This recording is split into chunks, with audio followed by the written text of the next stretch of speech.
Effective immediately, 100% of all new code, including updates to existing programs, will be in Python.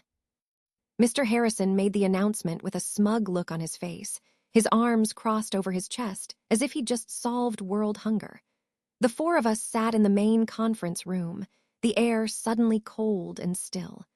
The polished mahogany table between us felt a mile wide. I took a slow, measured breath, keeping my voice even. I am the senior developer here, the one who knows where all the digital skeletons are buried. It was my job to be the voice of reason.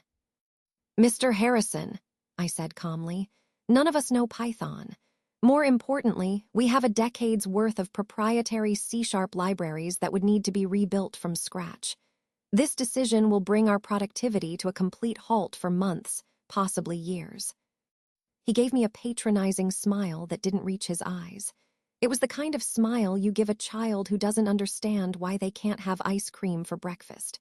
Nora, I'm sure you're all smart people. You can take classes in your own time on your own dime if you want. The sheer arrogance of it hung in the air, thick and suffocating. The order to personally fund retraining for his nonsensical, ego-driven mandate was the final straw. In that moment, he wasn't a manager. He was an obstacle. My name is Nora, and for over 10 years, I've been the senior developer for a niche, highly profitable company. My team and I are the engine room. We write and maintain the complex, custom software that keeps the entire production line running smoothly. My work is my craft. I take immense pride in creating elegant solutions to difficult problems, in making the digital gears of this company turn without a single squeak. When a piece of arcane code written by an engineer who left years ago finally breaks, I'm the one they call to dive into the machine and fix it. For most of my career, our small, self-managed team was a well-oiled machine. We respected each other's expertise and worked together seamlessly. We didn't need a manager. We needed support, and for a long time, that's what we got. Then they hired Mr. Harrison. He came in with a fancy resume and a vocabulary full of corporate buzzwords. He spent his first month observing, which mostly involved him standing in the doorway of our office with a coffee mug, nodding like he understood a word we were saying. There was always an undercurrent of dismissal whenever we spoke. We would try to explain the concept of technical debt or the fragile complexities of our oldest systems, and a gloss would come over his eyes. He'd smile his polished smile and say something like, "Let's focus on forward-facing momentum," completely ignoring the foundation we were trying to protect.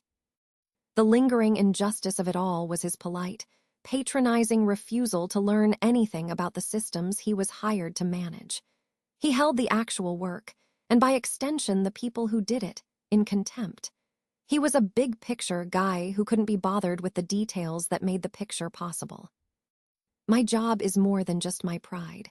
It's how my husband and I are paying for our home, the one with the little garden out back that he loves so much. It's the stable foundation upon which we've built our life together. A manager who doesn't understand the work is a liability. A manager who refuses to understand is a threat. He can jeopardize all of it with a single, ignorant decision, driven by nothing more than the desire to make a big, visible change to impress his own superiors. And now, sitting at my desk after that disastrous meeting, his words echoed in my head. On your own time, on your own dime. He wasn't asking us to adapt. He was commanding us to pay for his own glorious, system-destroying vision. He saw us not as skilled craftspeople, but as interchangeable parts in his corporate machine. He believed his authority was absolute, that a command from him was enough to bend reality to his will. His ignorance was matched only by his arrogance. For weeks, I had tried to be collaborative. I had patiently explained the risks, documented the dependencies, and offered alternative solutions for modernization. I followed procedure and trusted that expertise would eventually be heard. That was my mistake. My professional deference, my belief in the process, was the very weakness he exploited. He saw my patience not as a professional virtue, but as compliance. He mistook my calm for weakness. I looked at the screen, at the lines of C# code I knew like the back of my hand. A decade of my life's work, a system I had nurtured and protected, was being threatened by a man who wouldn't know a compiler from a coffee machine. He wanted to make a sweeping change to cement his own authority. He wanted to put his stamp on our department. In that moment, staring at the blinking cursor, a cold, clear certainty settled over me. He had just made himself the single biggest problem in our system. And I am, above all else, a problem solver. And I am, above all else, a problem solver. My first instinct was to argue, to meticulously lay out the mountain of technical reasons why his directive was a catastrophic mistake. I could have drawn him diagrams, cited industry best practices, and walked him through a decade of our company's software evolution. But as I looked at his smug, unmovable face across that polished table, I saw the utter pointlessness of it. His mind was closed. Logic was a language he did not speak, and expertise was a currency he did not value. He wasn't listening. He was waiting for us to obey. A hot flash of anger rose in my chest, a sudden, burning frustration. But just as quickly, it cooled into something else. It became something hard, clear, and focused, like ice forming on a winter lake. He wanted Python? Fine, he would get Python. He would get only Python. I stopped talking. My team, my small group of brilliant and dedicated engineers, looked at me. Their faces were a mixture of confusion and disbelief, all of them waiting for my lead. I was the senior developer, the one they trusted to navigate these corporate storms. I met each of their gazes for a brief second, then turned back to Mr. Harrison. I gave a short, single nod, a gesture of pure, unadulterated compliance. "Understood," I said, my voice perfectly even and devoid of any emotion. The decision was made. In that silent, shared glance with my team, a new strategy was born. We would give him exactly what he asked for. We would follow his orders with perfect, unwavering precision and let the consequences speak for themselves. Back at my desk, the air in our office was thick with unspoken questions. No one said a word. The walk from the conference room had been silent, but we all felt it. The rules had changed. I sat down and looked at my monitor. My current project was a critical fix for the user interface of our main production calibration tool. It was a delicate piece of work, essential for keeping the machinery running within precise tolerances, and it was written entirely in C#. With a deliberate click of the mouse, I closed the project. It felt like putting away a set of finely tuned surgical instruments. Per Mr. Harrison's mandate, any update, no matter how small, had to be in Python. Attempting to fix this C# interface with Python was a technical impossibility, like trying to perform surgery with a hammer. But an order was an order. I meticulously began documenting my new process. I created a new project file, labeling it clearly with the date and the new directive. I opened a web browser and, with a straight face, typed Python for Beginners Tutorial into the search bar. The screen filled with cartoon snakes and cheerful introductions to a language I had no business using for this task. I spent the next 2 days researching how to make a Python script interface with a compiled C# user interface library. I knew it was a dead end before I even began. The two systems were fundamentally incompatible in the way he imagined. But I read every article, watched every tutorial, and documented every single attempt. My notes were a masterclass in professional futility. While one of my monitors played a video about basic Python variables, I opened a private, secure chat with my team. They had been watching me, waiting for the other shoe to drop. It was time to give them their instructions. My fingers moved quickly across the keyboard. "New protocol effective immediately," I typed. "Document everything. Every tutorial you watch, every line of code you attempt, every failed compilation, every hour you spend researching. Log your time in 15-minute increments and specify the task. Follow the new directive to the absolute letter." I paused, letting the words sink in. This had to be perfect. If a task is impossible under the new directive, do not revert to the old method. Instead, document in detail why it is impossible and continue to research a Python-based solution until told otherwise. We will build a fortress of compliance so perfect, so detailed, and so utterly unassailable that no one can possibly claim we were not following orders. And so, the construction of our fortress began, not with bricks and mortar, but with keystrokes and screenshots. The atmosphere in our office shifted. The usual creative chatter and collaborative problem-solving were replaced by a quiet, almost monastic diligence. We were monks, studying a holy text we knew to be nonsense. Weeks turned into a month, then 2. Our project board, once a vibrant testament to our efficiency with task cards moving across the in-progress and done columns daily, became a digital graveyard. Tasks that should have taken an afternoon were now stalled for weeks, each one bearing the same note. Blocked, researching Python implementation as per directive. The day of our weekly status meeting arrived. Mr. Harrison sat at the head of the conference table, trying to project an aura of confident leadership. He had no idea he was about to walk into a perfectly laid trap. "All right, team, let's hear the good news. Nora, you first." I stood up, my posture straight, my face a mask of professional diligence. "As per the directive, I am continuing to research the methodology for injecting Python code to modify the compiled C# user interface," I reported clearly, my voice echoing slightly in the quiet room.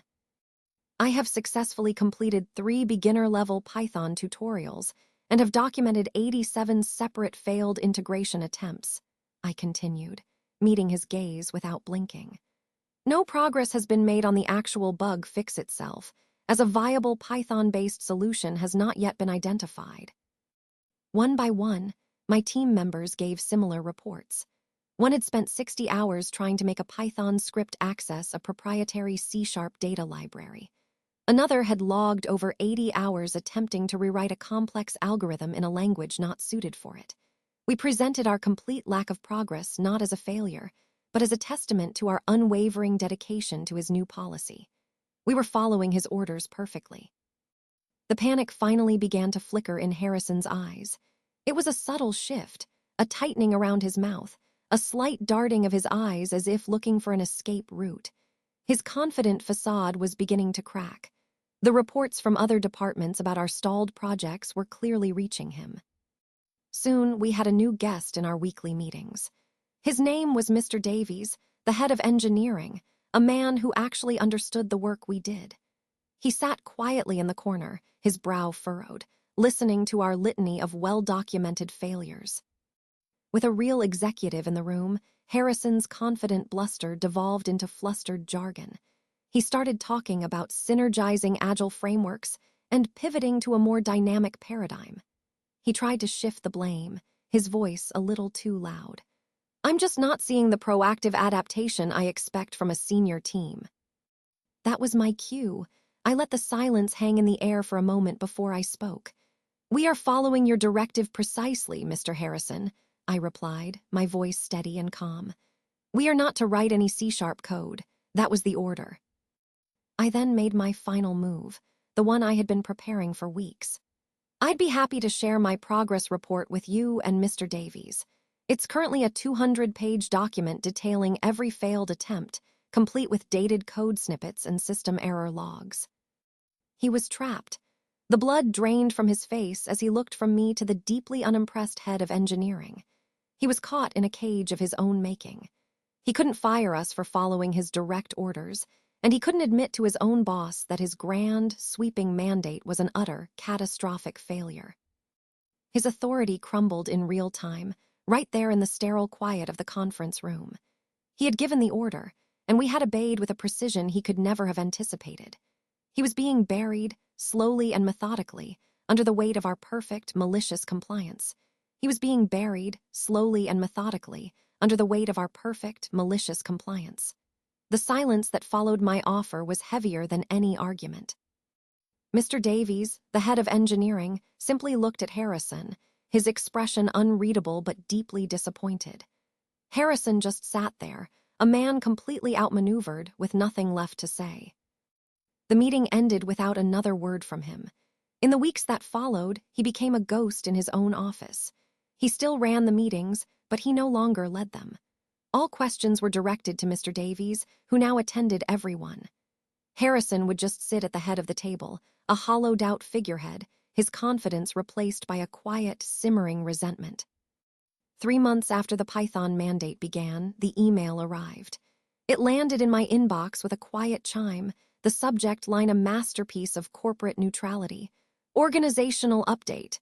I clicked it open, and there it was, the sentence we had all been waiting for. The email announced that Mr. Harrison has decided to leave the company to pursue other opportunities. We all knew what that meant. He was fired.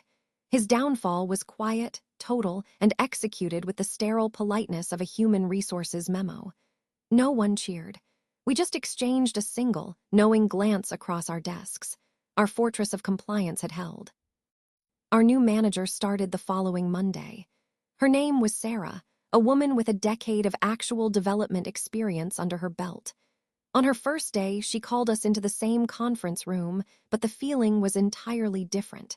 She didn't stand at the head of the table. She sat with us, a laptop open, ready to listen. Her first official act was to formally rescind the Python-only mandate, effective immediately. A collective, unspoken sigh of relief filled the room.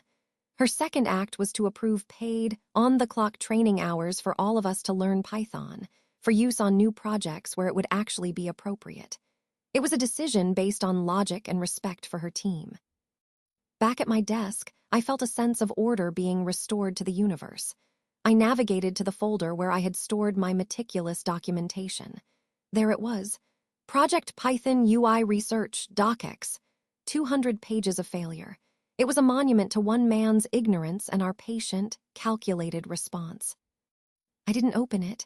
I simply dragged the file to the trash icon on my desktop and watched it disappear. Then, I opened the original C# project, the one with the critical bug that had started this whole ordeal. The lines of code felt familiar and right, like coming home after a long, pointless journey. I located the bug, corrected the logic, and compiled the fix. The entire process took less than an hour.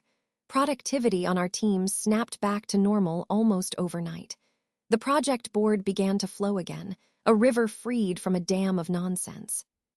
I still lead my team, but now with more autonomy and respect from upper management than ever before. Sarah trusts us to do our jobs because she understands our work. She is a collaborator, not an obstacle. Sometimes, when I'm working late, I think about Mr. Harrison. I wonder what opportunities he is pursuing now, and if he ever figured out what went wrong. I hope, for his sake, he eventually learned the simple, critical lesson we taught him. You cannot manage what you refuse to understand.